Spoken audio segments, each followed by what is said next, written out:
Hello everyone, this is doctor Arshad from Safdarjung hospital new Delhi.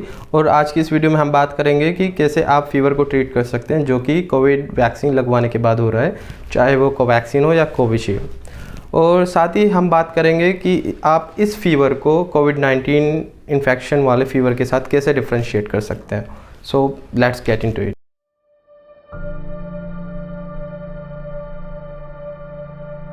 सबसे पहले मैं आपको थोड़ा सा एक्सप्लेन कर दूं कि वैक्सीनेशन के बाद फीवर होता क्यों है। जब वैक्सीन हमारी बॉडी में इंजेक्ट की जाती है और उसके अंदर इनएक्टिवेटेड वायरस होता है, और जब ये वायरस हमारी बॉडी में जाता है तो हमारा इम्यून सिस्टम उसको ख़त्म करने की कोशिश करता है और उसके अगेंस्ट रिएक्ट करता है।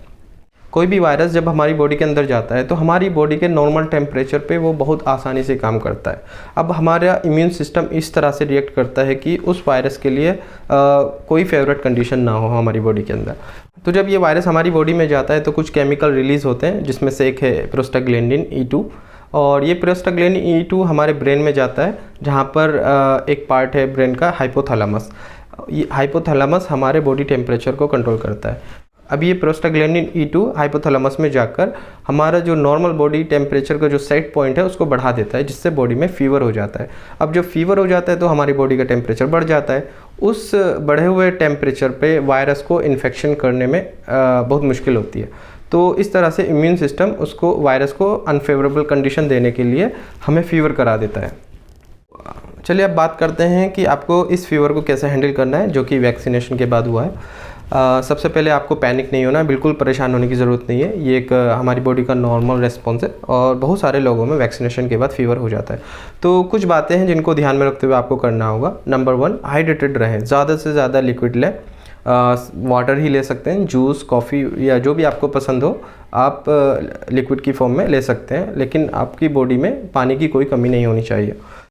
नंबर 2, आप रेस्ट करें, बॉडी को रिकवर होने के लिए टाइम दें। नंबर 3, आप कोल्ड कंप्रेशन कर सकते हैं। 3-4 टॉवल लें, उसको ठंडे पानी में भिगोकर आप माथे पर रखिए, बगल में रख सकते हैं या ग्रोइन एरिया में, तो उससे भी आपका फीवर कम हो जाएगा। अगर उसके बाद भी आराम नहीं मिले तो आप मेडिसिन की हेल्प ले सकते हैं, जैसे कि पैरासीटामोल, आइब्रूफेन या एस्प्रिन। मैं पर्सनली पैरासीटामोल सजेस्ट करता हूँ क्योंकि ये काफ़ी सेफ ड्रग है और दुनिया में सबसे ज़्यादा बिकने वाली ड्रग है पैरासीटामोल। तो पैरासीटामोल ले सकते हैं, कोई परेशानी की बात नहीं उसमें। आपको डॉक्टर के पास जाने की ज़रूरत नहीं है। लेकिन अगर आपका फ़ीवर बहुत ज़्यादा है, 103 से ज़्यादा आपका फ़ीवर है और आपका फ़ीवर कम ही नहीं हो रहा है, 3 दिन से ज़्यादा हो गए आपको, तो तब भी आपको अपने डॉक्टर से कंसल्ट करना चाहिए। यूजुअली वैक्सीनेशन का फ़ीवर 2 से 3 दिन के अंदर ठीक हो जाता है। अगर फिर भी नहीं होता है तो आपको अपने डॉक्टर से कंसल्ट करना चाहिए। अब हम बात करते हैं कि आप कैसे डिफ्रेंशिएट करोगे इस फीवर में जो कि वैक्सीनेशन की वजह से हुआ है, उस फीवर के साथ जो कि कोविड-19 इन्फेक्शन में होता है। क्योंकि वैक्सीन के लगने के तुरंत बाद आपको प्रोटेक्शन नहीं मिलता है।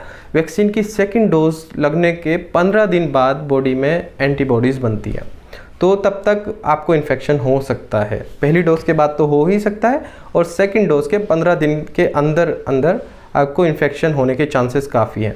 और सेकंड डोज के बाद भी कोई गारंटी नहीं है, क्योंकि कुछ लोगों में हो रहा है इन्फेक्शन वैक्सीनेशन की दोनों डोज के बाद भी। तो आपको आना चाहिए कि कैसे वैक्सीनेशन के फीवर को कोविड-19 का फीवर समझ के आप इग्नोर ना करें। तो उसके लिए आपको वैक्सीनेशन सिम्टम्स और कोविड-19 सिम्टम्स को समझना होगा। सबसे पहले मैं वैक्सीनेशन सिम्टम्स बता देता हूँ आपको। सबसे ज़्यादा जो सिम्टम्स हो रहा है वो है लोकल साइट पर पेन, जहाँ आपको वैक्सीन लगेगी उस साइट पे पेन। दूसरा है बॉडी एक, हल्का सा बॉडी एक होता है। और तीसरा है फीवर। ये सारे सिम्टम्स 2 से 3 दिन में ठीक हो जाते हैं आमतौर पर। कोविड-19 के फीवर की बात करें तो वो फीवर लगभग 4 या 5 दिन तक जाता है और हाई ग्रेड फीवर हो सकता है। और उसके साथ और भी सिम्टम्स होते हैं, जिससे कि आपको स्मेल नहीं आएगा, टेस्ट नहीं आएगी, आपके गले में खराश हो सकती है। तो ये सारी चीज़ें हैं, तो आपको अपने डॉक्टर से कंसल्ट करने की ज़रूरत है, क्योंकि ज़रूरी नहीं कि आपका फीवर वैक्सीनेशन की वजह से ही हो सकता है कोविड-19 हो गया, क्योंकि अभी आप प्रोटेक्टेड नहीं हो।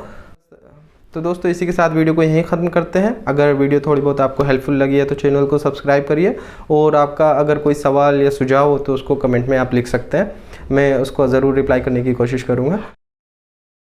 So that was it. Thank you so much for watching the video.